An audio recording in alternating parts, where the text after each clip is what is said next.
मूर्तिजापुरातील विद्यार्थ्यांची सोनम वांगचुक यांच्या आंदोलनाला जाहीर पाठिंबा।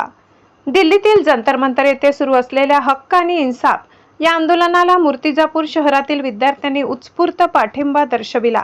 देशासाठी महत्त्वपूर्ण योगदान देणारे प्रख्यात शास्त्रज्ञ सोनम वांगचुक, सामाजिक कार्यकर्ते अभिजित दीपके, नेहा भुरा तसेच विविध विद्यार्थी व सामाजिक कार्यकर्त्यांच्या समर्थनार्थ विद्यार्थ्यांनी शहरातून भव्य जनजागृती रॅली काढली।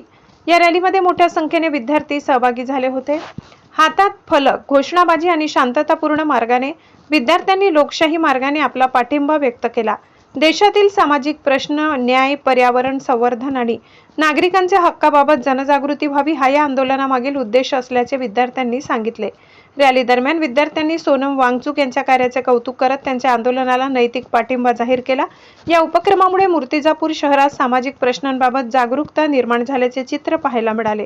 लोकशाही हक्क न्यूज चॅनलसाठी प्रतिनिधी रुपाली लायबर, मूर्तिजापूर। काय स्थिती आहे हे सगळ्यांना दिसूनच राहिली डोळ्याला। आज आपली हुकुमशाह सरकार या अहंकारात आहे की आज एवढ्या युवकांनी आत्महत्या केली, नीट पेपर फुटून राहिला, तो केंद्रीय शिक्षण मंत्री जो आहे धर्मेंद्र प्रधान त्याच्या इस्तिफ्यासाठी आपल्या भारत देशाचे शास्त्रज्ञ सोनम वांगचुक साहेब 21 दिवसापासून अन्नत्याग करून बसलेले आहे, पण या सरकारला त्याची जराही कदर येऊन नाही राहिली।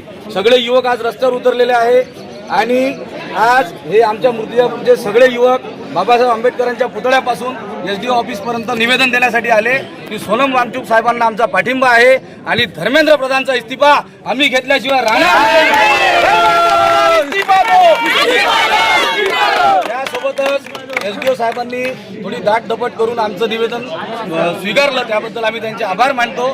पण त्यांच्या दाट दपटेमुळे आमचे थोडे विद्यार्थी घाबरले होते। असं जर अधिकारी लोक करत राहिले तर हे विद्यार्थी तीव्र आंदोलन करतील आणि असं या देशात आम्ही घडू देणार नाही।